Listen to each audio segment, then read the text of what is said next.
Every time you feel that familiar, fiery burn of acid reflux creeping up your chest, your immediate instinct is probably the exact same as mine. You just want to neutralize it. Right, you want the pain to stop immediately. Exactly. You reach for the chalky tablets or the liquids, the prescription blockers, because the logic feels totally foolproof. I mean, my chest is burning with acid, therefore I must have way too much acid. I need to kill the fire. It makes sense on a surface level, sure. But what if I told you that the burning in your chest isn't happening because you have too much acid, but because you actually have too little?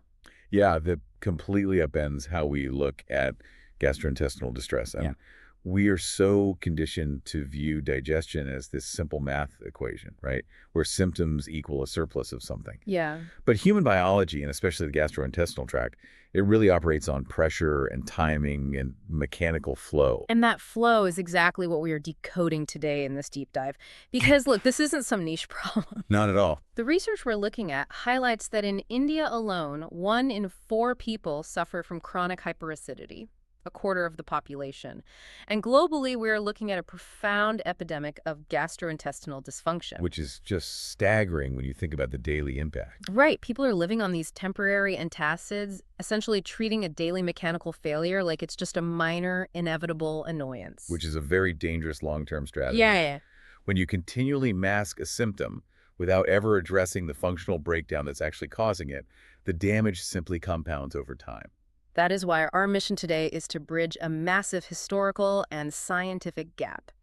We are going to unpack a 2,500-year-old framework for permanently fixing your digestive fire. And the sources here are incredibly rich. They really are. We are looking at translations from incredibly detailed ancient Sanskrit texts, the Charaka Samhita, the Atharvaveda, and the Ashtanga Hridayam. These are the foundational pillars of Ayurvedic medicine. And what's truly astonishing about these texts is how these ancient physicians essentially mapped out modern gastroenterology.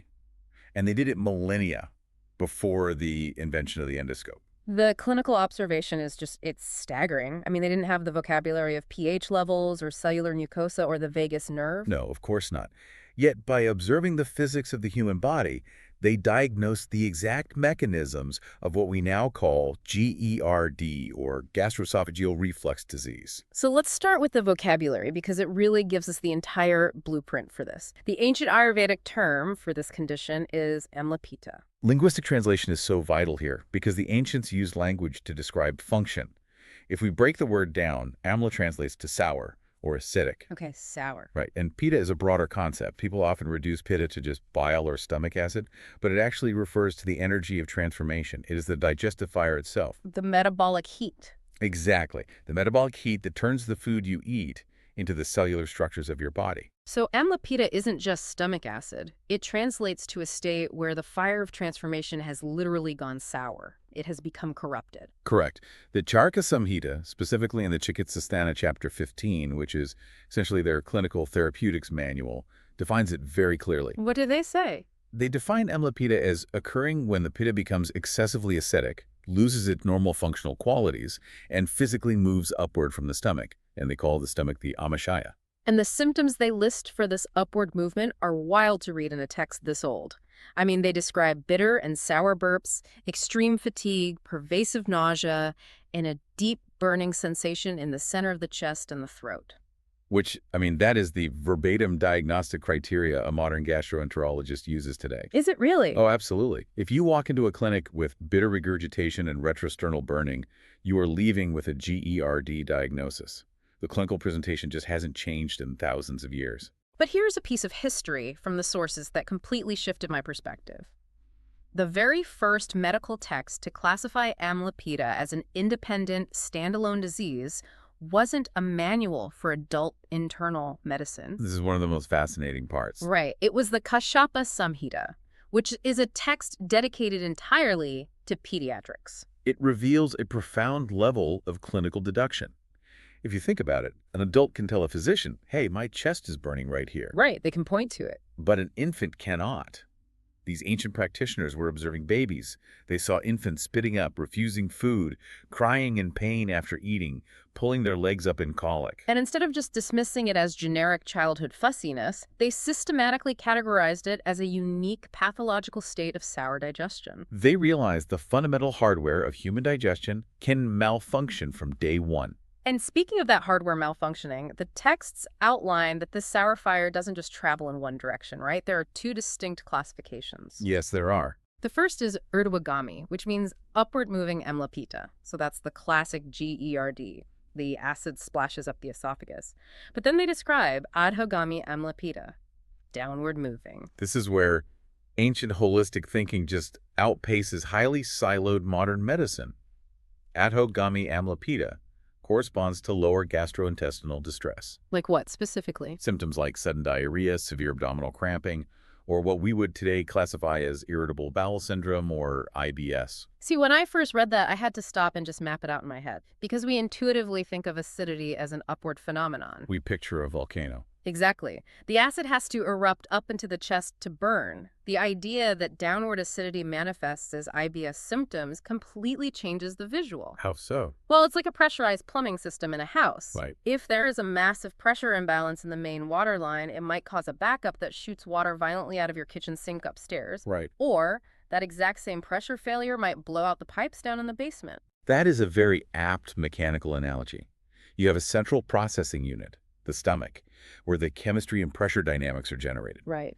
When that environment becomes excessively acidic, fermented, and pressurized, the damage radiates outward along the path of least resistance. So it just goes wherever it can. Exactly. For some anatomies, the lower esophageal sphincter gives way and the damage goes up. For others, the pyloric sphincter opens, dumping highly corrosive, improperly digested material into the fragile duodenum and the small intestines. Wow, which causes the violent cramping and rapid evacuation. Yes. Yeah. It's the exact same underlying failure, manifesting in opposite directions. Okay, so if we know what the fire is doing, it's turned sour and it's blowing out the plumbing, we have to ask the critical question. Why does it start burning out of control in the first place? And this brings us to a concept that both the Atharvaveda and the Ashtanga Hridayam present as a foundational law of human health. The Mandagni paradox. Yes. It is the principle that Mandagni is the root of all systemic disease. And Mandagni translates directly to weak digestion, right? A low, smoldering fire. And this is the paradox I mentioned at the very beginning of the deep dive. How can a weak fire cause a raging, burning acid problem in your chest? Let's walk through the actual biological mechanism of this because it explains why standard modern treatments often fail. Imagine you eat a heavy meal. Okay. If you're agonying your digestive fire, which includes your stomach acid, bile salts, and digestive enzymes, if that fire is strong, it rapidly breaks down that food, sanitizes it, and moves it efficiently into the small intestine. But what happens if that fire is weak? The food doesn't get broken down. It just sits there in the stomach. It sits, and the human stomach is a dark, incredibly warm and moist environment. It is essentially an incubator. When complex carbohydrates and proteins sit in an incubator without enough acid to break them down, the natural bacteria present in the gut begin to feast on them. And that causes microbial fermentation. It's Exactly. kind of like leaving a bowl of fruit out in the summer heat. It ferments and expands. That's precisely what happens. And the chemical byproduct of microbial fermentation is gas, specifically hydrogen, methane, and carbon dioxide. Okay. As this gas rapidly, the stomach acts like a balloon inflating. Oh, wow. And this physical pressure physically pushes upward against the lower esophageal sphincter, which is the valve that separates your stomach from your esophagus. So the valve gets forced open by the gas pressure from the fermenting food. Yes. And as the gas forces the valve open, it carries whatever small amount of stomach acid is present upward into the esophagus. I see. So the burning sensation in your chest is not occurring because you have an ocean of surplus acid. It is occurring because a weak digestive process created a pressurized gas bubble. A bubble that physically propelled your normal baseline acid into a delicate tissue where it just does not belong. Precisely. That fundamentally changes how we view an antacid tablet, because if I feel the burn and I chew a calcium carbonate tablet, the burn stops. But what am I actually doing to the plumbing system? You are neutralizing the acid that escaped. So sure, the tissue stops burning. However, you have just made your underlying problem significantly worse. Because I lowered the acid even more. Exactly. By introducing an alkaline substance, you have further lowered the acidity of your stomach. You have made your already weak digestive fire even weaker. Which guarantees that the next meal I eat will ferment even faster. Yes, you are feeding the Mandagni paradox. Lower acid leads to more fermentation, which creates more gas pressure, which forces the valve open again, causing more reflux. It is a vicious, self-perpetuating cycle. It just masks a mechanical failure while actively destroying your digestive capacity. It really is. Okay, so weak fire causes the pressure. What causes the weak fire? The texts list dietary triggers, which are honestly pretty intuitive. Consuming excessively sour, salty, spicy, hot, and burning foods. Lifestyle factors, too, like sleeping during the day, waking at night, and overeating. But then they outline something that completely blew my mind. They list emotional triggers. Yes, they do. The Charaka Samhita explicitly states that anger, which they call krodha, grief, shoka, and fear, bhaya, actively generate amlapita. This is where ancient physiological observation aligns perfectly with modern neurobiology. The ancients didn't view emotions as abstract, floating clouds in the mind. Right. They viewed them as physical forces that actually alter the body's chemistry. I want to push back on this slightly just to get to the mechanism here. I mean, I understand getting a stomach ache when you're nervous before a big speech or something. Sure. But how does feeling grief or anger actually create a mechanical acid reflux disease? It all comes down to the body's wiring, specifically the autonomic nervous system and the vagus nerve. Okay, the vagus nerve. The vagus nerve is the massive neural highway that connects your brainstem directly to your digestive organs. It is the master controller of your parasympathetic nervous system. Which is the rest and digest state. Exactly. Okay, so it's the brake pedal. It calms things down so you can digest. Right. Now, when you experience chronic fear, anger, or profound grief, your brain perceives a threat. It activates the sympathetic nervous system, the fight-or-flight response. So the adrenaline kicks in. Yes, your adrenal glands pump out cortisol and adrenaline. Crucially, when fight-or-flight engages, the brain aggressively dials down the vagus nerve. It just cuts the power. It essentially cuts the power to your digestive tract because it assumes all energy must be diverted to your muscles so you can survive a physical attack. So your digestion literally powers down. The fire becomes weak. Mandagni. It powers down, halting gastric emptying and enzymatic secretion. But the mechanical failure goes one step further. Really? Yes. Modern clinical trials have demonstrated that vagal tone, the strength and activity of the vagus nerve, directly regulates the muscle tone of the lower esophageal sphincter. Wait, the actual valve itself? Yes. When you are chronically stressed or angry, the decreased vagal signal physically causes that valve at the top of your stomach to become floppy and loose. Oh, wow. So fear in the brain translates into a paralyzed digestive system and a physically loose valve in the chest. That is incredible. It is. They diagnosed the mechanics of the gut-brain axis and vagus nerve dysfunction thousands of years before we had MRIs or a biological vocabulary to even explain it. It really demands a complete shift in how we treat the patient.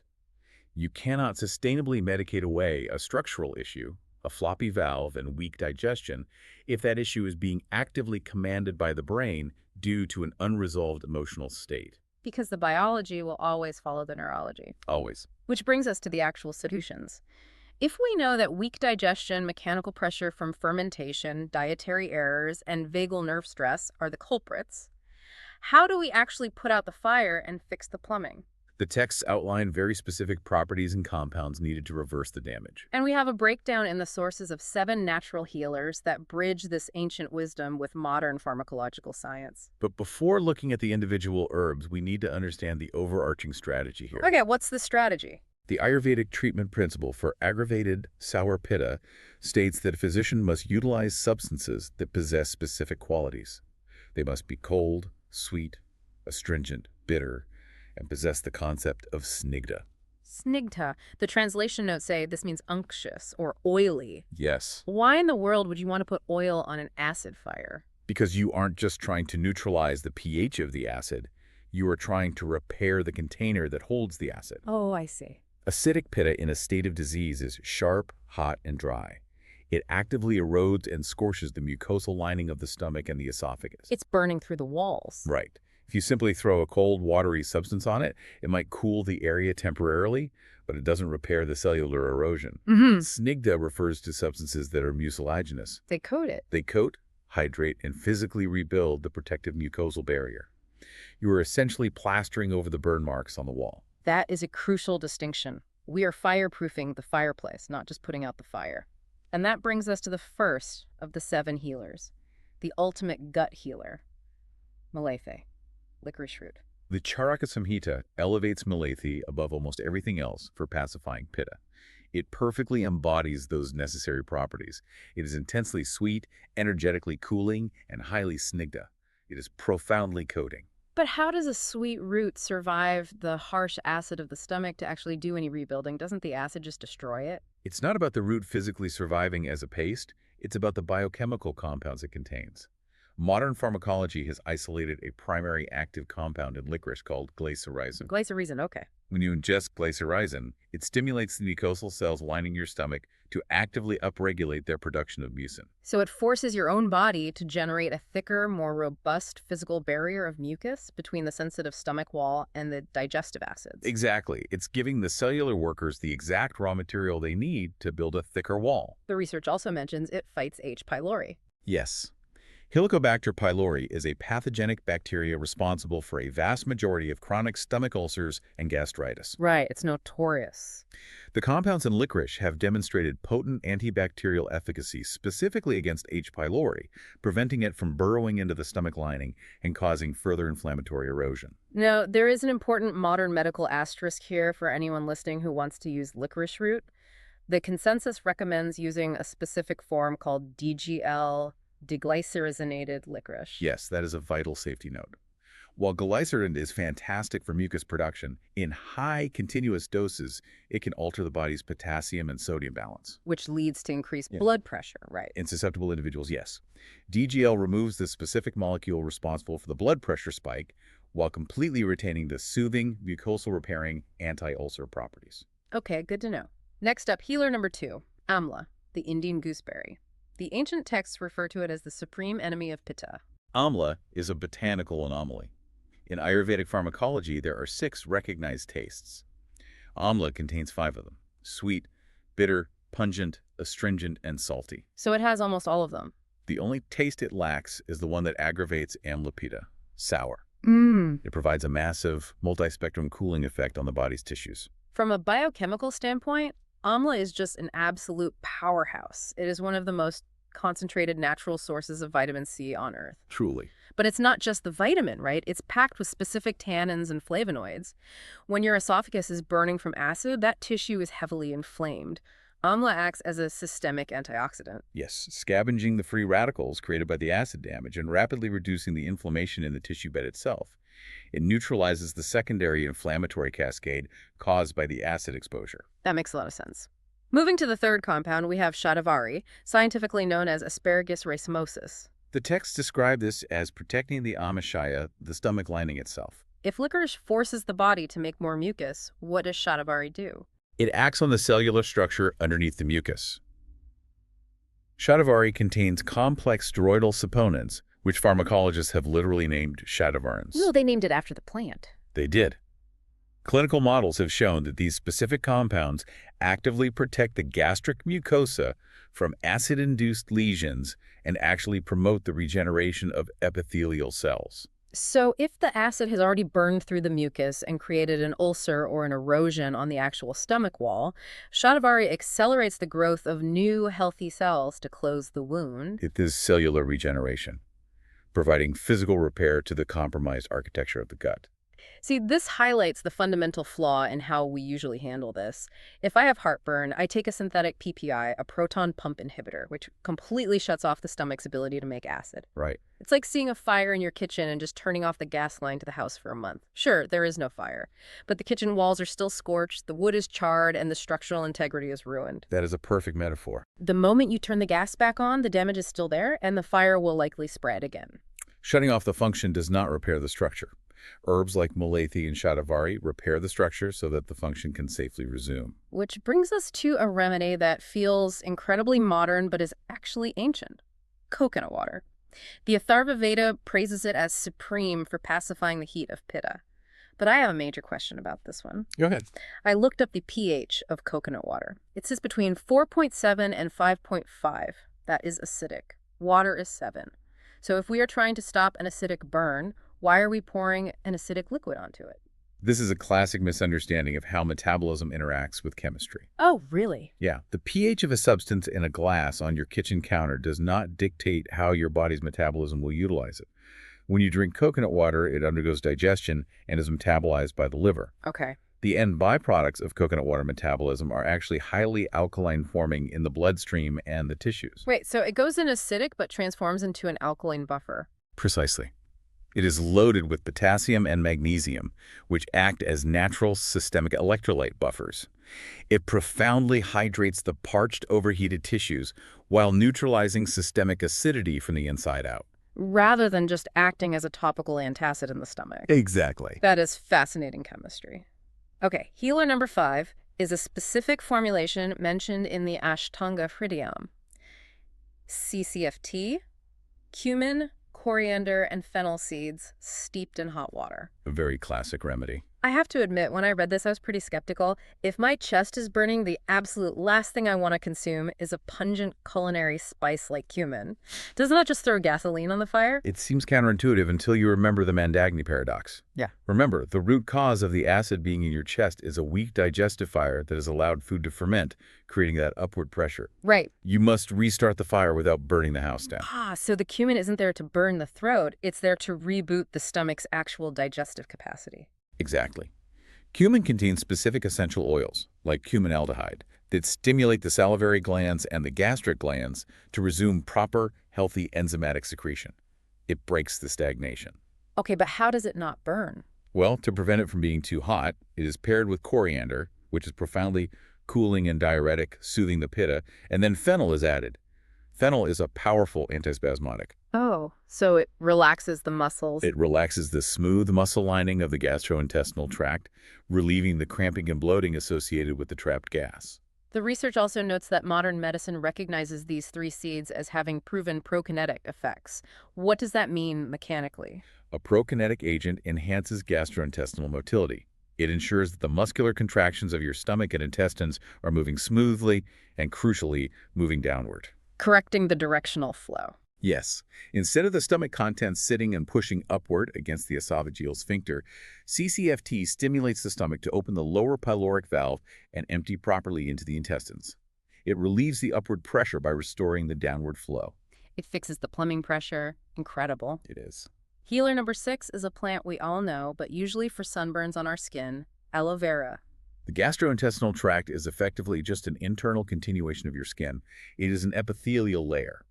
The same cooling, deeply hydrating, and tissue-repairing properties aloe provides to a scorched shoulder, it provides to a scorched esophagus. The active compound is a polysaccharide called acemannan. Yes. Polysaccharides are complex carbohydrates that, when hydrated, form a thick, mucilaginous gel. There's that synigda quality again? Exactly.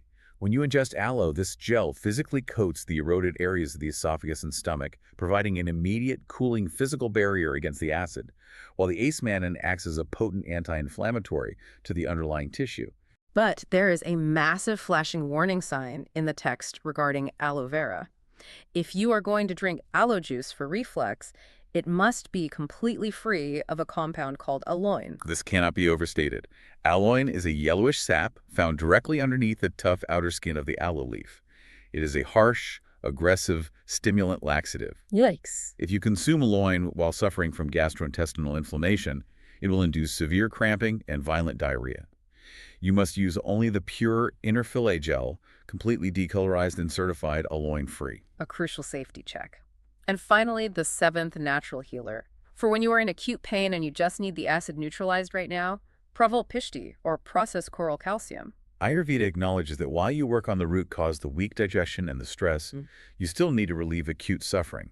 Pravol Pishti is an ancient pharmacological preparation of marine coral. How is it prepared? It is meticulously processed with cooling herbs like rose water over many days. But how is that functionally different from me just buying a roll of over-the-counter calcium carbonate tablets at the pharmacy? They are both calcium, right? The elemental base is similar, but the biological availability and the secondary effects are vastly different. Synthetic calcium carbonate is heavy, dense, and often poorly absorbed. Which is why chronic use frequently leads to severe constipation. Constipation, and even the risk of kidney stones. Pravalpishti, due to the intense manual processing and the inherent porous structure of coral, is microfine. It contains dozens of organic trace minerals. So it's easier for the body to handle. Yes.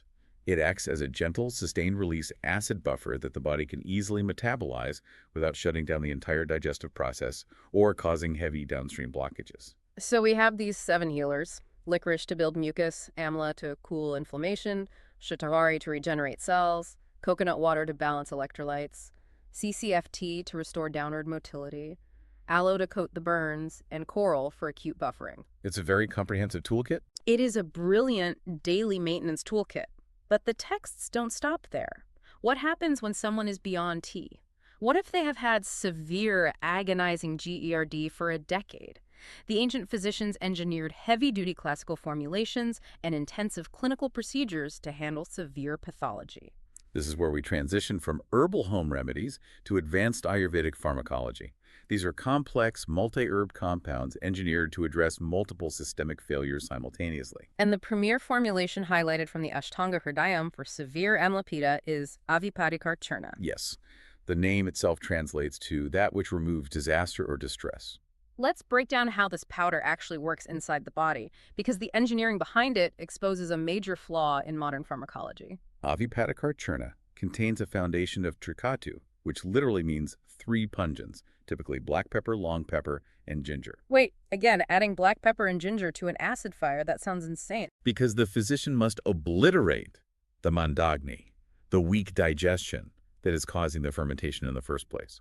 Trikatu violently reignites the digestive fire and burns away the stagnant, fermenting food mass. But doesn't that hurt the tissue? To protect the tissue from the heat of the peppers, the formula is heavily buffered with large amounts of natural sugar and cooling cardamom. Okay, that balances it. And then it contains triphala and trivrit, which are natural purgatives. Precisely, and this is the absolute genius of the formulation. Consider the modern approach to severe reflux. The doctor prescribes a heavy antacid or a proton pump inhibitor. The drug shuts off the acid, the burning stops. Right. But what is the primary biological function of stomach acid? To break down food so it can move through the intestines. Exactly. So when you artificially eliminate the acid, the food cannot break down. It halts gastrointestinal motility. The most common immediate side effect of strong antacids is severe constipation. Ah, I see where this is going. The patient then returns to the doctor complaining of constipation, and the doctor prescribes a synthetic laxative to force the bowel to move. It's a cascade of interventions. You take a pill to fix the symptom and then another pill to fix the side effect of the first pill.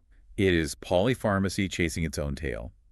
Avipadikar Churna avoids this entirely by acting as a systems-level intervention. How does it do it all at once? In a single dose, the sugar and cardamom soothe the immediate burn. The trikatu reignites the enzymes to stop the fermentation, and the triphala and trivrit act as a mild laxative to sweep the entire stagnant acidic mess downward and out of the body.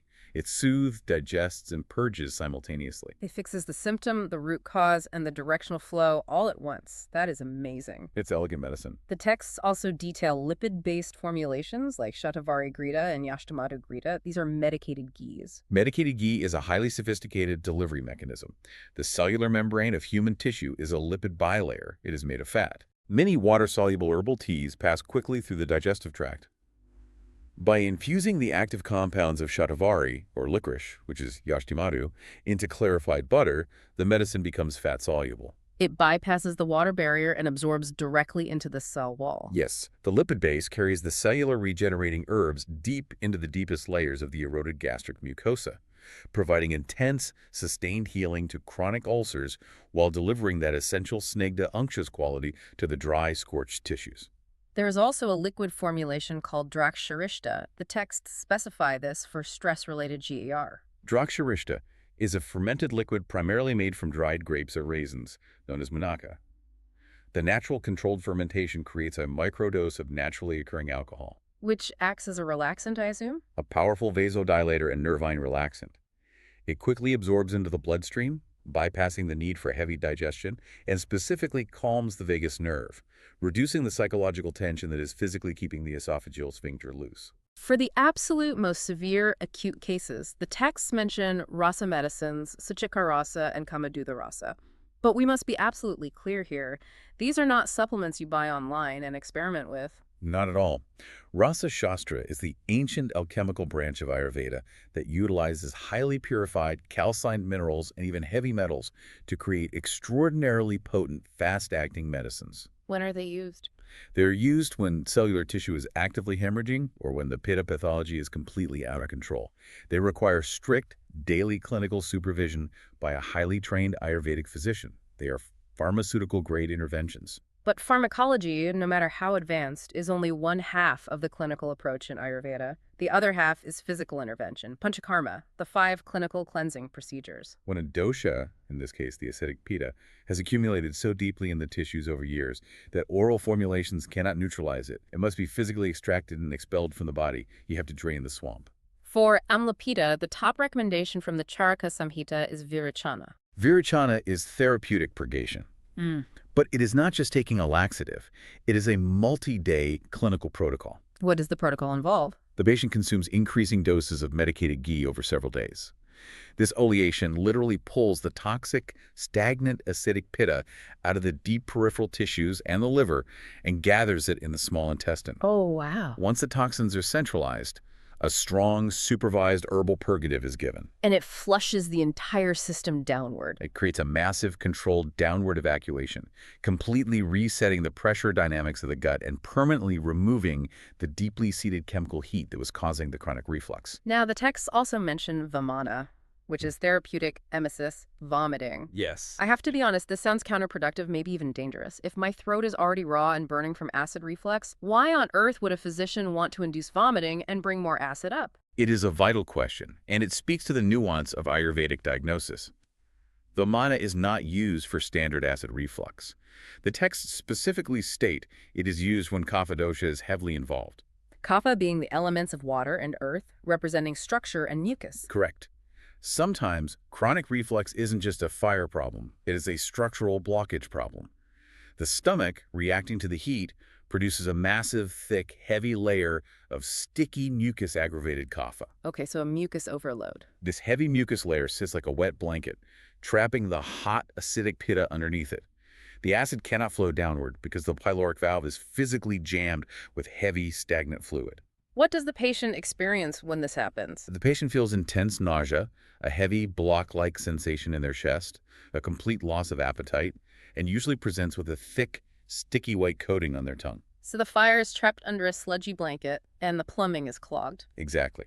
Herbal teas will not penetrate that blanket. Downward purgation won't work because the blockage is seated too high up in the stomach. So the physician utilizes vamana. How? By administering specific herbs like licorice decoction and natural emetics, they induce a controlled, systematic emesis. It acts as a manual override to clear the blockage. It is a systemic reset. The physical act of controlled emesis aggressively contracts the stomach musculature, clears out the heady, sticky kapha from the upper GI tract, and releases the trapped acidic pitta. That makes perfect mechanical sense. Furthermore, the violent muscular contractions of the diaphragm during emesis profoundly stimulate the vagus nerve. Once the emesis concludes, the body falls into an incredibly deep state of parasympathetic relaxation. The upper pathway is entirely cleared. You have to clear the physical obstruction before normal flow can resume. But the third panchakarma procedure mentioned is perhaps the most profound, especially given our earlier discussion on the gut-brain axis and stress, Shiladhara. Yes. For cases of amlapita driven by chronic fear, anger, and anxiety, where the vagus nerve is suppressing digestion, the intervention targets the nervous system directly. Picture the scenario. You go to a specialist complaining of severe chronic burning in the center of your chest, acid reflux that won't stop. And the physician's prescription is to have you lie down on a wooden table, close your eyes, and they continuously, rhythmically pour a gentle stream of warm herbal oil directly over your forehead, right between your eyebrows for 45 minutes. To a purely mechanistic, localized medical mindset, it sounds completely disconnected. Why treat the head for a fire in the stomach? It sounds like spa therapy, not medicine. Until you realize the neurobiology of what they are actually doing, they are biohacking the autonomic nervous system. That exact spot on the forehead is dense with nerve endings connected to the trigeminal nerve. The continuous rhythmic pressure and warmth of the oil pouring over this specific point forces the brainwave state to shift dramatically. From the stressed out state. Exactly. From beta waves, the anxious active state, into deep alpha and even theta states. It forces the brain to turn off the fight or flight alarm. It directly upregulates vagal tone. By calming the central nervous system, the vagus nerve is finally allowed to send its signal back down to the digestive tract. The lower esophageal sphincter tightens back up. Digestion resumes. Gastric emptying restarts. They are literally putting out the fire in your chest by extinguishing the neurological fire in your mind. It is a stunning realization of the mind-body connection in clinical practice. But, and the texts make this incredibly clear, all of this, the 7 healers, the complex alchemical powders, the clinical purgation, is ultimately useless if you ignore the final piece of the puzzle. Ayurveda is uncompromising on this fact. You cannot outmedicate a bad lifestyle. If your daily routine actively generates disease, no clinical intervention will offer a permanent cure.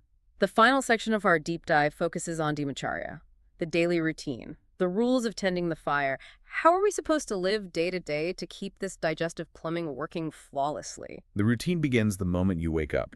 The text suggests starting the morning by drinking a glass of warm water, perhaps infused with a few leaves of tulsi or holy basil. Notice it's warm water, not chugging a glass of ice water from the fridge. Pouring ice water into an empty stomach causes an immediate vascular constriction.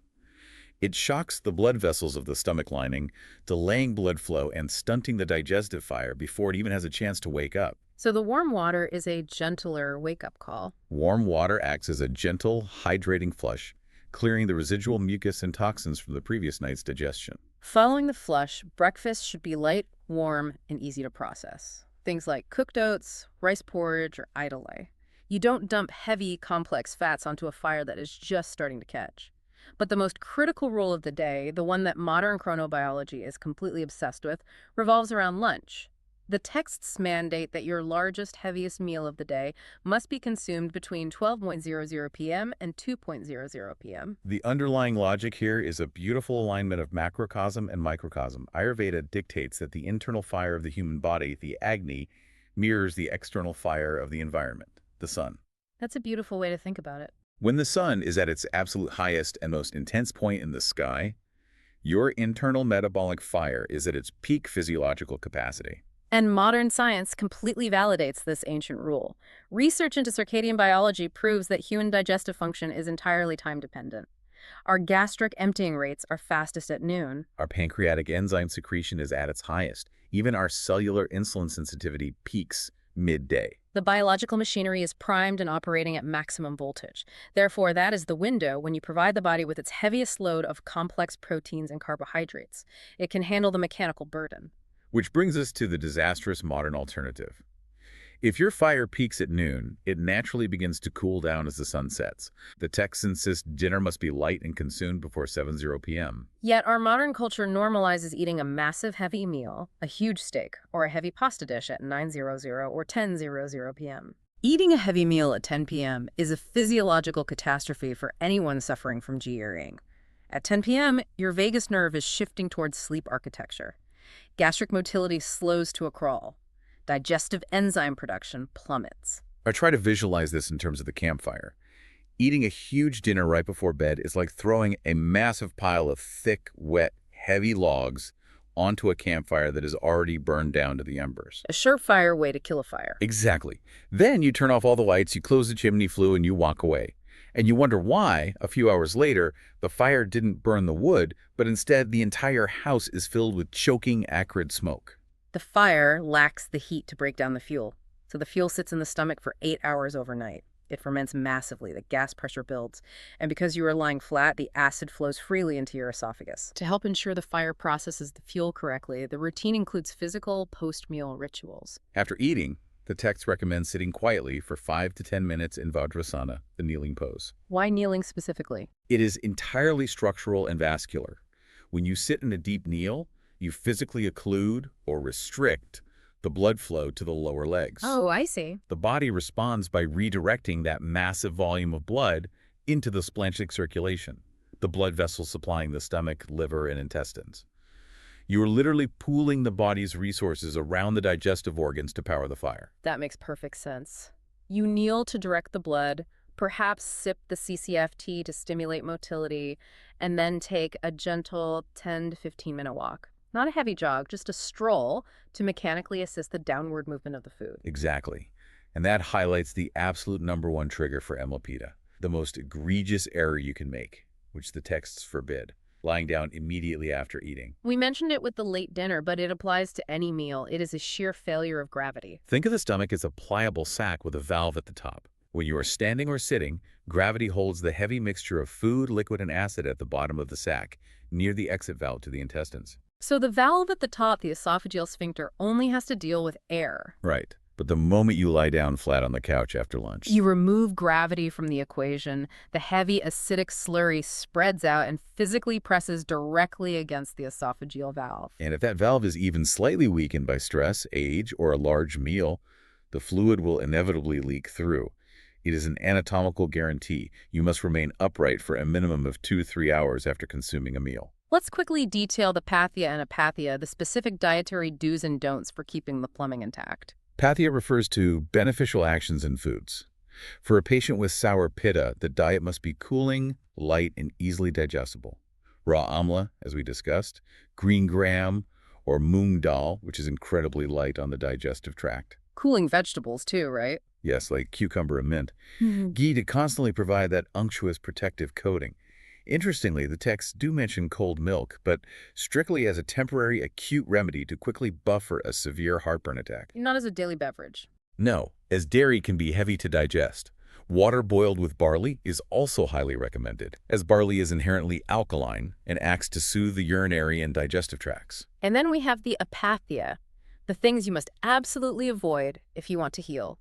And the very first one on the list is a dagger to the heart for millions of people. I know exactly what you're going to say. Drinking tea or coffee on a completely empty stomach first thing in the morning. It is perhaps the most widespread modern habit that actively destroys the gastric mucosa. Coffee is inherently acidic, and both tea and coffee contain high levels of tannins and caffeine. When you wake up, your stomach is empty. There is no food to absorb the acid. Precisely. You are pouring harsh, acidic tannins and powerful nervous system stimulants directly onto unprotected, naked stomach tissue. It instantly triggers a surge of gastric acid production when there is nothing there to digest. So it's basically eating itself. It erodes the mucus lining and artificially spikes cortisol, pushing the nervous system toward that fight-or-flight state right at the start of the day. It's starting the day by actively damaging the wall.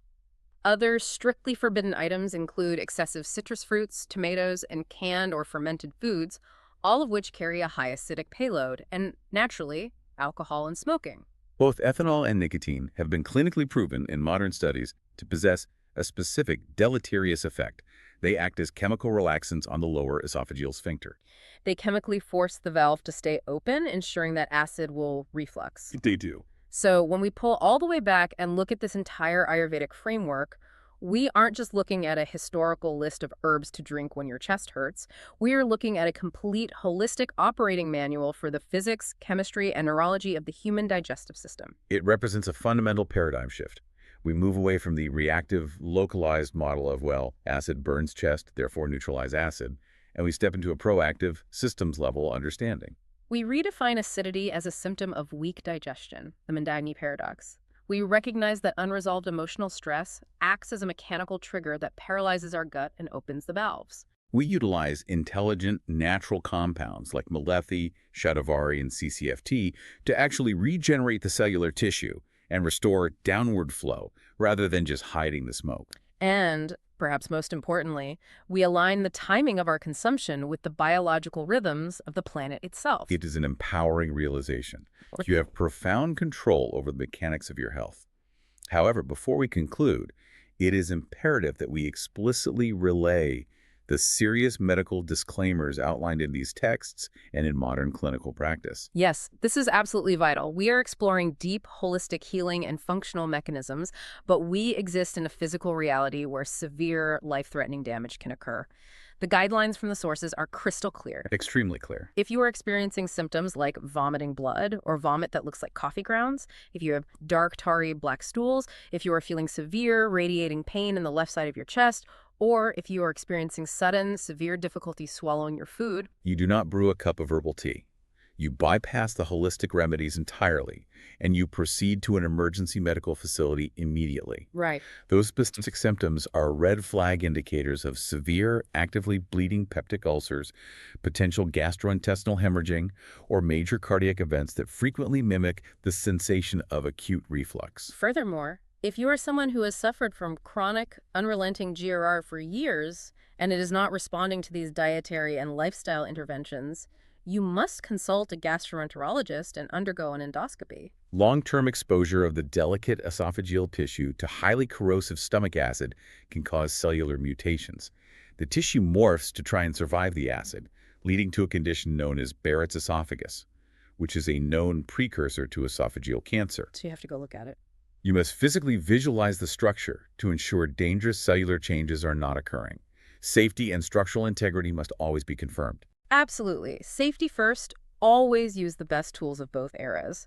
But for the vast majority of people, that massive block of the population relying on daily, over-the-counter chalk tablets to get through their afternoon, the ancient wisdom we've decoded today is incredibly empowering. It proves that you are not doomed to merely manage a failing system for the rest of your life.